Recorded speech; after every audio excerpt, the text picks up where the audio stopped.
Yndi, da ni cael y feedback da iawn gen y pobl sydd wedi defnyddio yr service. Maen nhw yn teimlo bod maen nhw'n poeni weithiau yn defnyddio fo, meddwl bod maen nhw yn mynd tu ôl i'r cefn nyrsys a doctoriad, ond maen nhw'n teimlo reassured bod maen nhw wedi wneud y call, a maen nhw'n teimlo bod yna rhywun wedi gwrando arnyn nhw, a dyn nhw ddim wedi bod fatha yn burden lle. So yndi, maen nhw'n very reassured, a mae'r feedback da ni wedi gael yn da iawn.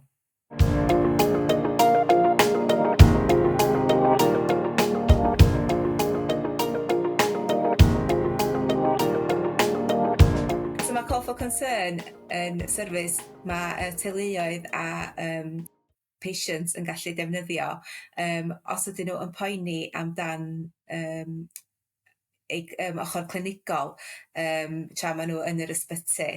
A mae o jyst rhoi fatha extra fatha safety net i teuluoedd a i'r patients hefyd. So nes i gyfarfod Mandy o Del chydig o flynyddoedd yn ôl, a mae hi wedi dechrau yr service yn Royal Berkshire yn England felly. A wedyn hi oedd inspiration fi really i ddechrau'r service yma yn Gymru. Wedyn ni oedd y gynta i dechrau fo ac i gael Improvements Cymru efo'r Safe Care Collab yn fatha backup i ni hefyd, fatha sponsro ni. Mae o jyst i roi platform i ni gael rhannu gwybodaeth da ni yn gael o'r Call for Concern felly.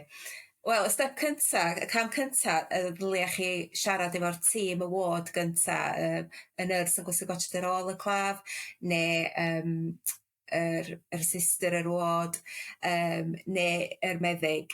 A wedyn, os da chi ddim yn hapus y dal i fod, wedyn sa chi gallu cysylltu efo y tîm ymarferydd acute wedyn, a wneud Call for Concern.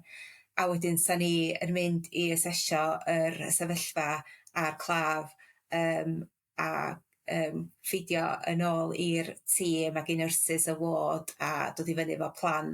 Y ffyr ydy pan mae rhywun yn dechrau efo'r service Call for Concern ydy bod ni'n mynd i gael lot o galwada a galwadwa sydd ddim yn relevant mewn ffordd. Ond dim dyna ydy'r sefyllfa o gwbl. Dechrau mis Ebrill, da ni wedi cael 70 o galwada, so mae o'n average o ryw 4 i 8 y mis. So dio ddim wedi rhoi mwy o waith i'r tîm o gwbl.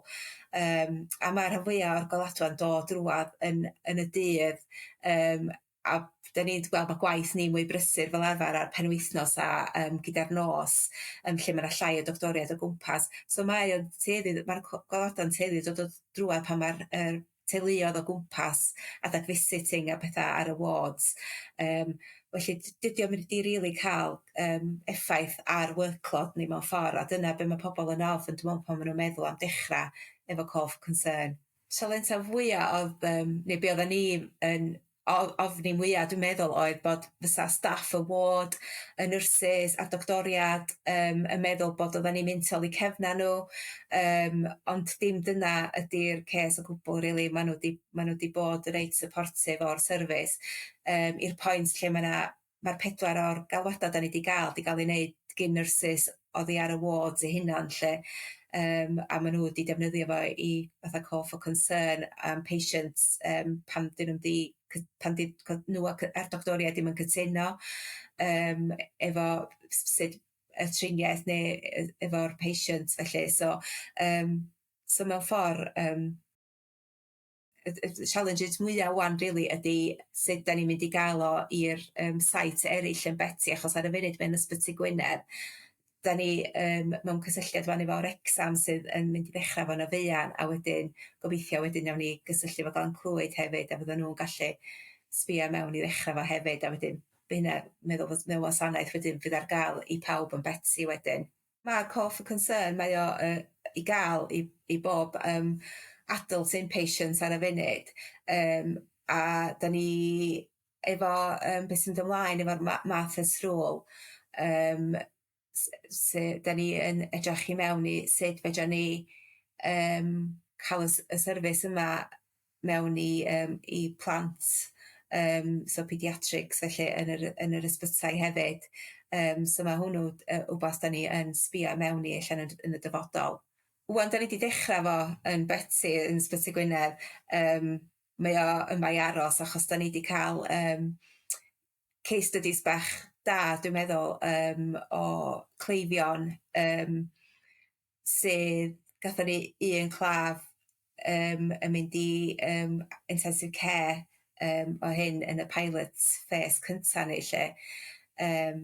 A hefyd, da ni wedi codi fyny y cwpl o cleifion lle da ni'n trinio nhw wedi stopio nhw, deterioratio fwy lle a potentially wedi gorau mynd i intensive care, so ni ddim wedi bod yn involved. So gynnon ni case studies, examples da. So mae hynna yn powerful hefyd, so da ni'n iwsio'r stories yma pan da ni yn gwerthu yr service yma i staff yr ysbyty a'r meddygon, ac mae'r managers hefyd yn gweld bod mae o yn service werth supportio hefyd. Ac wrth gwrs mae'r cleifion a'i perthnasau hefyd yn gwerthfawrogi'r gwasanaeth yma?